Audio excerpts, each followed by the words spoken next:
মৌলানা কাসিম নানতবী সাহেব এই ভারতবর্ষের যে প্রথম মাদ্রাসা দারুল উলুম দেওবন্দ, এই মাদ্রাসাকে যে তৈরি করেছে কাসিম নানতবী সাহেব, ইনাকে কিনে নেওয়া হয়েছিল ইংরেজদের জামানাতে। এই কাসিম নানতবী সাহেবকে কিনে নেওয়া হয়েছিল। তখন মৌলবীদের বেতন চালু করা হয়েছিল 600 টাকা করে। সেই জামানার মৌলবীদের বেতন আর এখন অনেক বহুত। সেই জামানাতে 600 টাকা ছিল, এখন তার দাম হচ্ছে অনেক। সেই জামানাতে যখন মৌলবীকে কিনে নেওয়া হয়েছিল, বলছিল যে মুসলমানের সঙ্গে যদি আগুন লাগাতে চাই, মুসলমানের সঙ্গে যদি লড়াই চালু করতে চাই, তো আমাদেরকে কিছু মৌলানাকে কিনতে হবে। তখন মৌলানাকে কিনে কাসিম নানতবীকে কিনে নেওয়া হয়েছিল 600 টাকা দিয়ে। কাসিম নানতবীকে কিনে বলছে তুমি একটা চটি বই লিখো, সেই বইয়ের মধ্যে এমন একটা বাক্য ব্যবহার করবে যে বাক্যটা পড়ার পরে মুসলমান নিজেকে নিজে ঝামেলা করে আজকে শেষ হয়ে যায়। তখন সেই কাসিম নানতবী সাহেব নিজের বইয়ের মধ্যে লিখছে, अगर बिलफर्ज बादे ज़मानाए नबी सल्लल्लाहु ताला अलैहि वसल्लम भी कोई नया नबी पैदा हो, फिर भी खातिमियत मोहम्मदी में कुछ फर्क ना आएगा। বলছে আমার নবী মুস্তাফার পরে যদি কোনো নবী জন্মগ্রহণ করে তাতে কোনো ব্যাঘাত ঘটবে না। এই ইবারত নিয়ে এই আয়াতটাকে পড়ে, এই ইবারতটাকে পড়ে, এই বইটাকে পড়ে আজকে পাকিস্তানে একটি জায়গা রয়েছে কাদিয়ান বলে জায়গাটার নাম।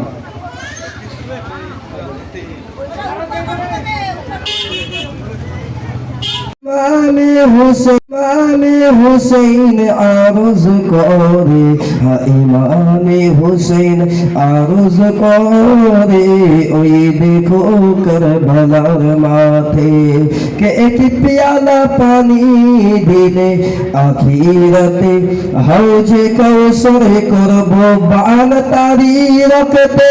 आज देखो लाला हलो करबलार मैदान तारी रखते, लाला হলো কারবালার ময়দান কে 72 খানা তীরের আঘাত খাইয়া কান্দে হুসেন মা বলিয়া, কে নানা জান তুমি কথায় বাজবে না আর জান তারি রক্তে, লাল হলো কারবালার ময়দান। हज़रात इससे ज़रूर माइकराम व तलवा इस्लाम दरदी भाई ओ बाबाजीरा बाड़ीते थाका मा ओ बोनेरा सकलके अनुरोध करब जे महफिलेर मध्य चले आसेन, कारण अल्लामा इकबाल बोलছেন कि जहां जिक्र हबीब होता है वहां खुद खुदा करीब होता है। जहां जिक्र हबीब होता है वहाँ खुद खुदा करीब होता है। और उस महफिल में आने वाले बैठने वाले सब लोग खुश नसीब होता है। बोलूं सुभान अल्लाह। বলছে যে जहाँ जिक्र हबीब होता है वहाँ खुद खुदा करीब होता है। এই महफिलेर मध्य अल्लाह पाक मौजूद রয়েছে और उस महफिल में आने वाले बैठने वाले सब लोग खुश नसीब होता है। সবারই নসিব ভালো থাকবে এই महफिलेर মধ্যে আসতে গেলে। বারাদার ইসলাম, আমি যে আয়াতে কারিমা তেলাওয়াত করেছি পবিত্র কোরআন শরীফ হতে আল্লাহ পাক পবিত্র কোরআন শরীফের মধ্যে বলেছেন, या अय्युहल्लज़ीना आमनू, हे ईमानदार गोनेरा, इत्ताकुल्लाह, अल्लाह के भय करो, वा कुनु माअस सादिकिन, सत्येर पथे হয়ে যাও। এখানে যে আমানু শব্দ ব্যবহার করা হয়েছে, এই আমানু 4টি অক্ষরে ব্যবহার করা হয়েছে, আলিফ মিম নুন ওয়াও। আলিফ থেকে বোঝানো গেছে আল্লাহকে, মিম থেকে বোঝানো গেছে মুহাম্মদুর রাসূলুল্লাহ সাল্লাল্লাহু তাআলা আলাইহি ওয়াসাল্লামকে। আলিফ মিম নুন, নুন থেকে সমস্ত নবীগণকে বোঝানো গেছে, ওয়া থেকে সমস্ত অলিগণকে বোঝানো গেছে। এই 4টা জিনিস যার অন্তরে থেকে গেছে তারা আমানু হয়ে গেছে, তারা ঈমানদার হয়ে গেছে, তারা আমানু হয়ে গেছে। তাদের কোনো ভয় নেই, তাদের কোনো ডর নেই। এই ব্যাপারে আয়াত দিয়েছে, আলা ইন্না আউলিয়া আল্লাহ লা খাউফুন আলাইহিম ওয়া লা হুম ইয়াহজানুন। যারা আমার দোস্ত হবে, বন্ধু হবে, তাদের কোনো ভয় নেই, কোনো ডর নেই। না এই জগতে কোনো ভয় রয়েছে, না পরকালে কোনো ভয় রয়েছে, না এই দুনিয়াতে কোনো ভয় রয়েছে, না আখিরাতে কোনো ভয় রয়েছে। তাদের ভয় নেই, তাদের কোনো খৌফ নেই, তাদের কোনো স্বপ্ন নেই। যারা আমানু, যারা আল্লাহর দোস্ত, তাদের কোনো ভয় নেই, তাদের কোনো ডর নেই। কে বলছে? আল্লাহ পাক পবিত্র কোরআন শরীফের মধ্যে বলে গেছেন। বারাদার ইসলাম, আমি যেখান থেকে ছেড়েছিলাম যে কাসিম নানতবি নিজের বই 14 এবং 15 নম্বর পাতার মধ্যে লিখেছে, अगर बिलफर्ज बाद ज़माने नबी सल्लल्लाहु ताला अलैहि वसल्लम भी कोई नया नबी पैदा हो फिर भी खातिमियत नबी में कुछ फर्क ना आएगा नौजुबिल्लाह। সেই বইয়েরই একটু আগে যে লেখা হয়েছে যে खातमान नबीन का माना, खातमान नबीन का माना आखिरी नबी। ये तो अवाम का ख्याल है मगर अहले फहम पर रोशन है। अरे खातमान नबीन माना आखिरी नबी, ये तो পাবলিকের ধারণা। এই ধারণা তো আল্লাহ পাক পবিত্র কোরআন শরীফের মধ্যে দিয়েছেন। এই ধারণা আল্লাহ পাক পবিত্র কোরআন শরীফের মধ্যে দিয়েছেন। মাকানা মুহাম্মাদিন আবা আহাদিন মিন রিজালিকুম ওয়ালাকি রাসূলুল্লাহ খাতামান নবিয়্যিন। মাকানা মুহাম্মাদিন, মুহাম্মদ তোমাদের মধ্যে কোন ব্যক্তির পিতা নয়, ওয়ালাকি রাসূলুল্লাহ, উনি হচ্ছেন একজন আল্লাহর রাসূল। ওয়া খাতামান নবিয়্যিন, উনার পরে আর কোন নতুন নবী জন্মগ্রহণ করতে পারে না।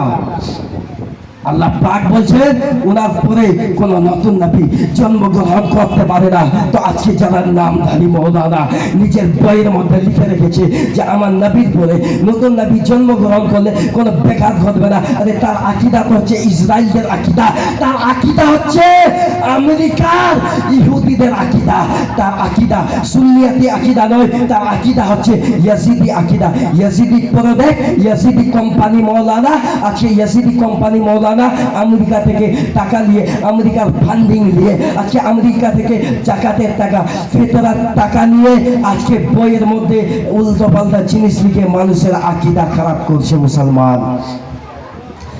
আজকে যদি সেই বইয়ের মধ্যে আমি পড়ার পরে যদি আপনাদের সামনে না বলি, কাল কিয়ামতের ময়দানে আপনাদেরকে পড়ে দেখবে, আজকে তো আমাকে শিখবে, বলবে বহুত বড় তো বক্তা হয়েছো কিন্তু সত্য কথা কেন বলেনি। আরে গর্দান আগে আমার ধরবে, আপনাদেরকে পড়ে দেখবে কিয়ামতের ময়দানে।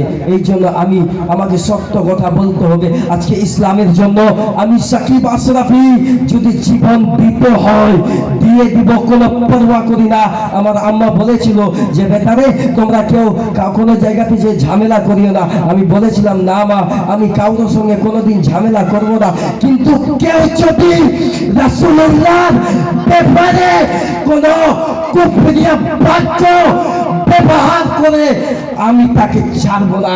যদি আমাকে যদি মেরে দেওয়া হয়, আমার গর্দান যদি আমাকে যদি জবাই করে দেওয়া হয়, কোন জায়গাতে যদি আমাকে হত্যা করে দেওয়া হয়, কোন জায়গাতে যদি বম ফুটিয়ে মারা হয়, যদি পিস্তল দিয়ে আমাকে ভয় দেখানো হয়, যদি তরোয়াল চালানো হয়, আমি ভয় করব না। মা তুমি, আমার মাকে বলেছিলাম যে মা তুমি মনে করবে যে তুমি ভাগ্যবান, তুমি একজন শহীদের মা হতে পেরেছো। যেভাবে ইমাম হোসেন রাদিয়াল্লাহু তাআলা আনহু কারবালার ময়দানে শহীদ হয়েছেন, তেমনি মা তুমিও শহীদের মা হতে পারবা। তুমি একজন ভাগ্যবান, তুমি একজন ভাগ্যমা যে তুমি শহীদের মা হতে পারবা। এই জন্য মুসলমান আমি কোনো কাউকে দেখে ভয় করি না, কোনো ইয়াজিদি প্রদেশ, ইয়াজিদি মওলানাকে দেখে আমি ভয় করি না। আজকে আমাকে কেউ ভয় দেখিয়েও পারবে না। আর যে যার যত যা যে মওলানা যা করার আছে করে নোক, আমি কাউকে দেখে ভয় করি না। আজকে জীবন দিয়ে দিব ইসলামের জন্য। যেভাবে কারবালার ময়দানে জীবন দেওয়া হয়েছিল, হাজার হাজার মানুষকে আপনার যে নির্মমভাবে হত্যা করেছিল, সেই কি হয়েছিল একমাত্র যারা উপস্থিত ছিল তারা জানে, আর একমাত্র যারা বইয়ের মধ্যে পড়েছে তারা জানে সেই দিন কি হয়েছিল, কিভাবে নির্মম ভাবে করে ইমামে হোসেনকে হত্যা করা হয়েছিল, ইমামে হাসানকে বিষ পান করানো হয়েছিল। যারা বইয়ের মধ্যে পড়েছে একমাত্র তারা জানে। যারা বইতে পড়েছে তারা জানে। আজকে আমি নিজের মাকে বলেছি, মা তুমি টেনশন নিও না, আমার কোনো জায়গাতে কোনো কিছু হবে না, আর যদি হয়ে যায় তুমি মনে করবে তুমি হচ্ছে একজন শহীদের মা, ভাগ্যবান মা, তুমি একজন ভাগ্যবান মা। আমাকে ভয় দেখিয়ে কোনো লাভ হবে না। আর আজকে যে আমাকে ইউটিউব, ফেসবুক, সোশ্যাল মিডিয়াতে আজকে আমাকে ধমক দেওয়া হয়, বিভিন্ন মৌলানা আজকে আমাকে ফোন করে উল্টা